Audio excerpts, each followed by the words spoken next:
Hi, welcome to another wonderful day or same day if you just watched 8 Rome, whatever.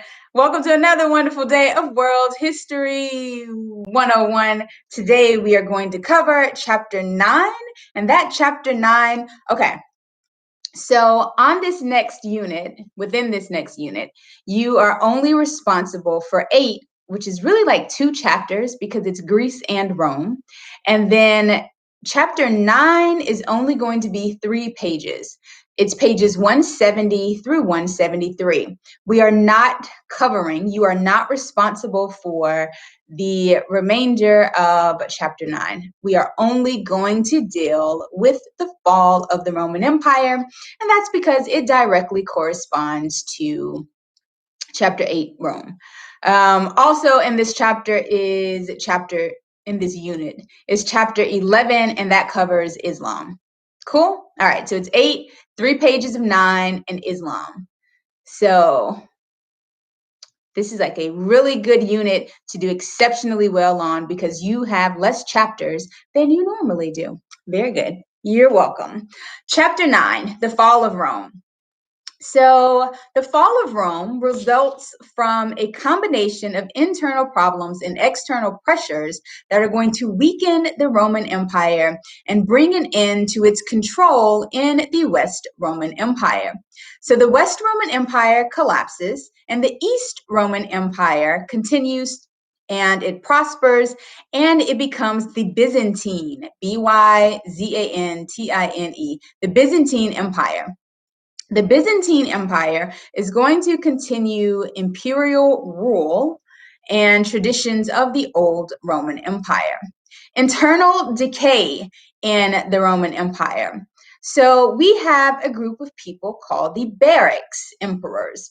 And the barracks emperors represent a struggle for power and instability that plague the Roman Empire. We have 26 generals. So this represents 26 transitions of power. So we have 26 generals who are seizing power and taking the throne one after another. Every time a rival challenges the sitting emperor for power, there's a change of power because these generals are constantly seizing power and taking the throne. So that constant turnover of leadership represents instability in the Roman Empire, and that's problematic. Another problem that the Roman Empire has to deal with is their administration and management problems that they have because of the large size of their empire. We have a guy named Diocletian, Diocletion. Diocletian decides to deal with the administrative problems because of the size of the Roman Empire. So what he does is because the empire is too large, Diocletian decides that he's going to split the Roman Empire into 2 districts. He's going to split them into an East district and he's going to split them into a West district. During the 4th century, the East and the West districts are going to drift farther apart, and the West is eventually going to fall and be overtaken by Germanic tribes. We have people called tetrarchs, Tetrarchs. Tetrarchs, tetra always means 4, right?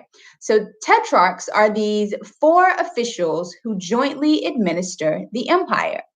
Eventually, the tetrarchs end up fighting each other for power, and this leads to even more internal conflict in the Roman Empire. Let's talk about Constantine. So Constantine is going to replace Diocletian, and he builds his capital at Constantinople. By moving the capital to Constantinople, he left Rome open to Germanic invasion. By moving the capital to Constantinople, Constantine is going to leave Rome open to Germanic invasions. So by 324 CE, Constantine has reunited the Roman Empire. Now, people, 35 seconds ago, maybe even 48 seconds ago, we said that the Roman Empire was too large to govern effectively. So Diocletian split it into two parts, an East District and a West District. Guess what, people? It's still too big. Yet Constantine is going to reunite the Roman Empire. Reuniting this empire means that it's still too large, and it's too large to govern effectively with centralized government. Constantine is also important because he's going to legalize Christianity. He issues a mandate called the Edict of Milan. The Edict of Milan is going to allow Christians to practice Christianity freely throughout the empire. So Edict, E-E-D-I-C-T, Edict of Milan is going, M-I-L-A-N, like Milan, Italy. Edict, E-D-I-C-T, of Milan is going to allow Christians to practice freely throughout the Roman Empire. Germanic invasions and the fall of the West Roman Empire. Now, we've already said that the West Roman Empire is going to fall as a result of Germanic invasions. So during the 5th century CE, Germanic invasion brings an end to the West Roman Empire. An example of these Germanic tribes would be a group called the Visigoths, Visigoths. The Visigoths are inspired by the Roman Empire. But the Roman Empire didn't want the Germanic tribes within the empire. So initially, they restricted them to what we refer to as buffer states. So buffer states are essentially like, excuse me, the outskirts of the Roman Empire. Like they're not allowed to come within the Roman Empire. So they have to stay on like the outskirts.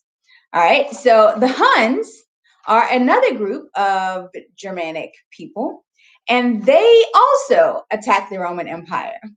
Not only do they attack the Roman Empire, the Huns, not only do they attack the Roman Empire, but they also attack those people that we just talked about, the Visigoths, who live on the outskirts, who live on the border, the buffer state of the Roman Empire. So you got the Huns out here, and then from the Huns, you've got the Visigoths, right? Because they're right on the border of the Roman Empire. And then from the Visigoths is like direct access to the Roman Empire.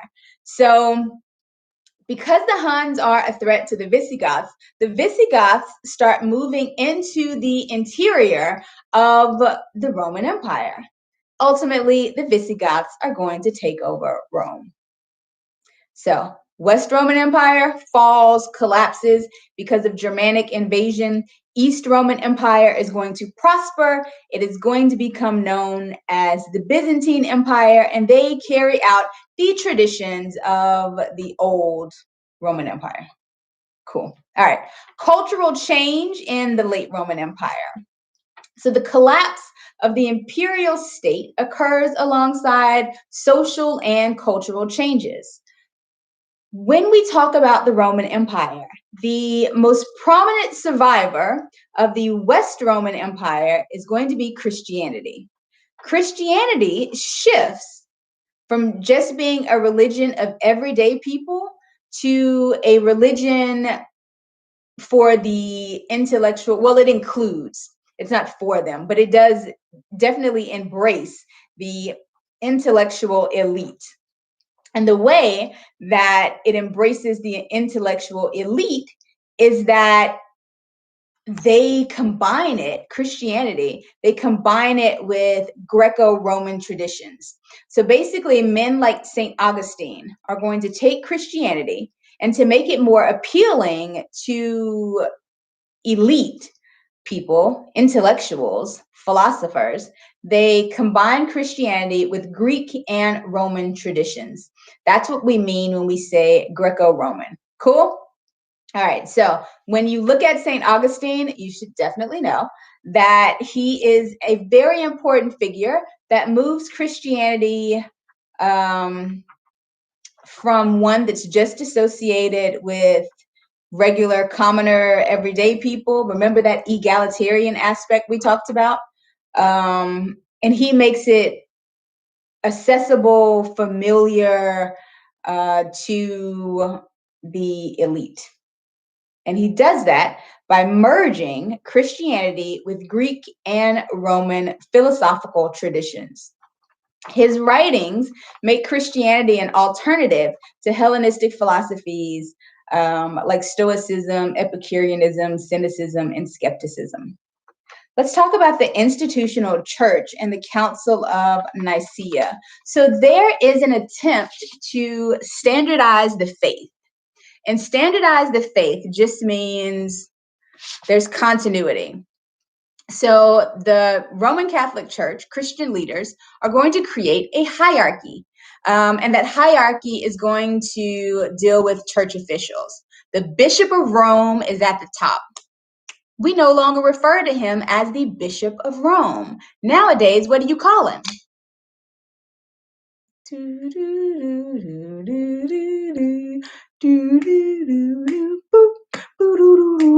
You call him the Pope. He's no longer, like, we don't call him the Bishop of Rome, we call him the Pope. Cool. All right. As imperial authority fell, the Bishop of Rome became the Pope, and he became the spiritual leader of Christian communities in the western part of the empire. So Roman imperial authority fell, but Roman Christianity survived. Let's talk about the Council of Nicaea. Nicaea, Council of Nicaea, Nicaea. Council of Nicaea is where the Bishop of Rome, now known as the Pope, and other bishops meet to discuss church doctrine. At the Council of Nicaea, they discuss a theological dispute over whether Jesus is fully human or fully divine. And like there's an argument. So there's a previous concept called Arianism. Arianism basically said that Jesus was a mortal human, like he could be cut, die, and stay dead. Because he was considered a mortal human by Arianism, he's not divine based on what they say, and he doesn't co-rule with God. Like God doesn't need a co-signer, according to Arianism. Council of Nicaea flips that on its head. And Council of Nicaea, again, they're arguing, is Jesus fully human or is he fully divine? And they're saying that Jesus is both.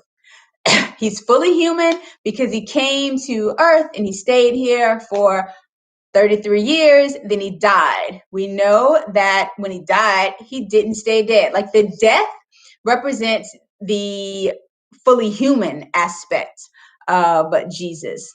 The laid in the grave 3 days, then got up, took off my death clothes, folded them up because I feel like that was a petty move. Like, death, you can't hold me, sir. Folded up the death cloth, placed it up there by the head of the bed, and was like, first of all, it was a borrowed tomb, people. Borrowed tomb, Borrowed, means that you knew that tomb couldn't hold you. Like you knew you weren't going to stay because it was borrowed. Anything I borrow from you people, I'm going to give back.